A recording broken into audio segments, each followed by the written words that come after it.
Kita Datuk benar-benar berita Iban pukul 7 malam. Bergulai dengan aku Jessica Chung, kita terus ngagai batang berita. Perintah Sarawak dekat nentu ke polisi inklusif bak tika stik mana lagi dalam juluk ngangkat ke sektor ekonomi timerik pemain ngagai rakyat di negeri itu. Pihak megak Perintah Sarawak dekat mansiak baru polisi ramah tik lebih mana lagi, lebih lagi maya napi pandemik COVID-19.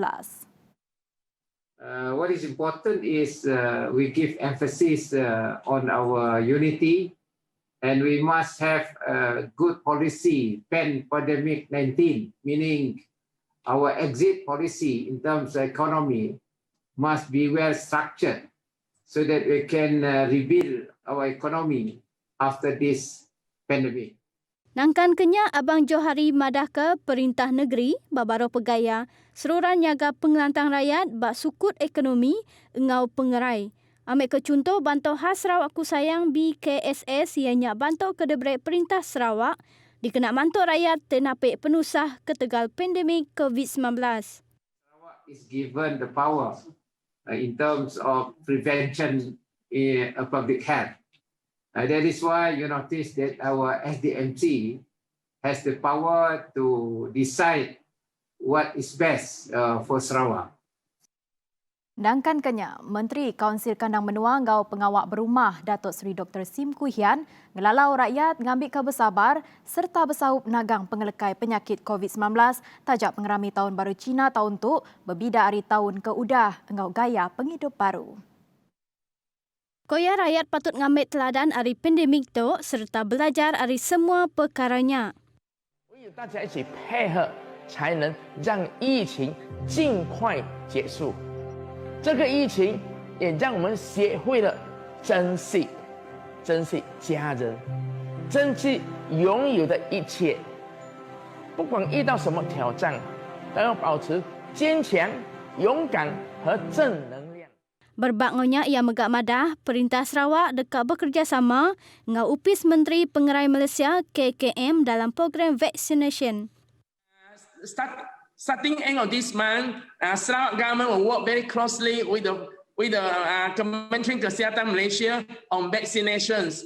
Please join the vaccination program because we need 70% of Sarawakian to be vaccinated to have the herd immunity. Menteri Pengintu Pengelantang Komuniti, orang induk ruang bilik engau pemansang anak mid Datuk Seri Fatimah Abdullah megak ngelalau rakyat Sarawak terus ngasih ke standard atur pengawal SOP dikena nagang pengelekai COVID-19. Bak awak kesama yang ngelalau mensia mayu ngambil ke kereng hati napik krisis pandemik tu ke pengelantang semua serta belajar penghidup dalam norma baru. SOP tahun tu seminak ngemenar ke pengerami dalam diri sebilik kebersemak ngau aktiviti ngabang ba hari keterubah haja dikemenar ke ngau nak tahu ngelue hari 20 ikut. Lalu aktiviti adat kebukai seberau tu yang kaum tanak singa, naga, pengawak nerima pengabang, ngabang lalu pengawak bak tukung serta palan mensia mayu dan nak dikemenarkan. Untuk pengerembai berita COVID-19. Sarawak ngerikut ke 2 kes pemati baru ketegal COVID-19 nak hari 5. Kes pematinya ngau siku orang tuai ke berumur 66 tahun engau 79 tahun di Sibu. Tuk nyadi ke penyampau semua kes pemati nambah ngagai 58 kes. Bisik 83 kes positif baru COVID-19 direkod ke di Sarawak, lalu penyampau semua kes ke dia tu manggai ngagai 6,273 kes. Hari penyampaunya, Sibu ngerikut ke kes pemadu tinggi ianya 44 kes, ditangkan ke Miri 9 kes, Bintulu 7 kes, Beluru 5 kes, Kapit 5 kes, Selangau 5 kes, Julau 4 kes, Samarahan 2 kes, Lunuk, Ngau Meradung belak sitek kes. Kelimpah harinya 16 kluster agi aktif di Sarawak, kalai kluster Nanga Lijan Julau, kluster Seruas Beluru, kluster Junheng Bintulu, kluster Bintang Daili Meradung, ngau kluster Pasai Sibu megak bisik ngerikut ke penambah kes positif baru. Nangkan kenya bisik 168 kes udah gerai, ngau udah pansut hari hospital tik nyadi ke penyampau semua kes udah gerai, nambah ngagai 4,441 ikut.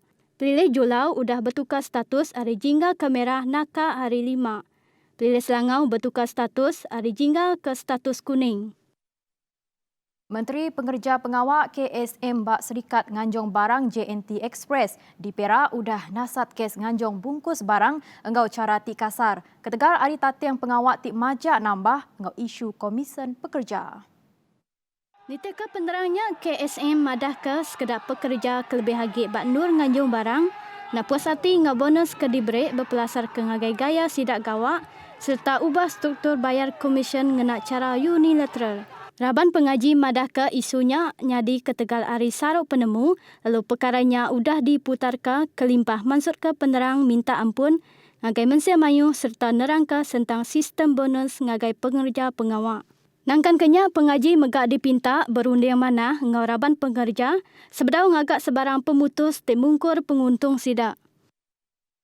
Raban pengawak berpilih dipinta seruran nyikap diri napik pengawak berpilih negeri PRN. Tahukah pengawak berpilih besai tajak dia tu agi bertapik ngau pandemik COVID-19.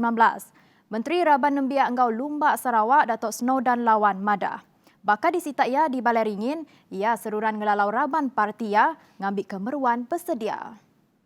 Di kawasan saya sendirilah, di kawasan N30 Balai Ringin, memang kita sentiasa siap bersedia untuk untuk menghadapi pilihan raya.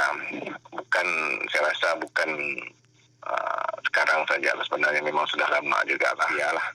Jadi buat sekali ini kita cuma kata kita dia buat policing memastikan semua jentera itu dalam keadaan baik semua dan di mana-mana pun kawasan kita pastikan mereka sudah memang siap sedia. Snowdan kebegak Kaban Kunsil Negeri Balai Ringin madahkah vision ngau mission bagi ngangkat manah kandang endur ungkup pemain rakyat megak perkara kecukup berguna dikena ngemansang ke sitaknya. Tu endang perkara kepatut dipejalai ke setiap pengari rakyat. Memang to develop more atau mengembangkan lebih daripada yang sedia ada. Daripada itu juga dari segi bekalan air, dari segi bekalan elektrik luar bandar, dari segi konektiviti jalan hubung di mana-mana kawasan yang belum dihubung, kita akan sedaya upaya untuk memastikan jalan itu maksudnya di taraf sama ada dengan taraf untuk diperbaiki lebih elok lagi dan lebih baik lagi, banyak lagi perancangan. Jadi setakat ini banyak jugalah perancangan telah dijalankan selama saya menjadi wakil rakyat di kawasan N30 Balai Ringin, tetapi kita tidak berhenti di sana. Banyak lagi, memang ada lagi rancangan-rancangan yang lain yang kita akan kita perbaikkan lagi lah. Kluster Nangalijan bak menua Julau, nyadi kluster pemaduk baru ti dipadah ke UPIS Pengerai Negeri Sarawak, pengudah 23 kes COVID-19 ditemu di Rumah Banyang. Komiti Pengatur Penusah Ngenyit Negeri Sarawak JPBNS madah indeks kluster tu kes ke 5,008 ianya sikut lelaki peranak menua. Ia ditemu nengah persa pengerai bak klinik pengerai Julau kena 1 Februari, pengudah ia tabin serta batuk kenyawari 27 Januari subak. Pengudah kes bak rumah panjainya ditemu atur nagang pemindah terit ke agik PKPD di Pejalai kena 8 ngagai 21 Februari ngelama 14 hari ku JPBNS nengah penerang berita. Nitih ke penerang JPBNS senangkan kenyak hasil mansiak kontak semak ngagai indeks kes tu serta lalu cakah berjalai ke pengawak persa pengerai di rumah panjainya bisik penambah 22 kes kebukai ditemu. Nak kat tu dulu berita Iban bakal ke malam tu. Aku dari ke TVS merit selamat ngintu tahun baru Cina. Aku Jessica Chung badah ke diri mu puak dulu. Terima kasih.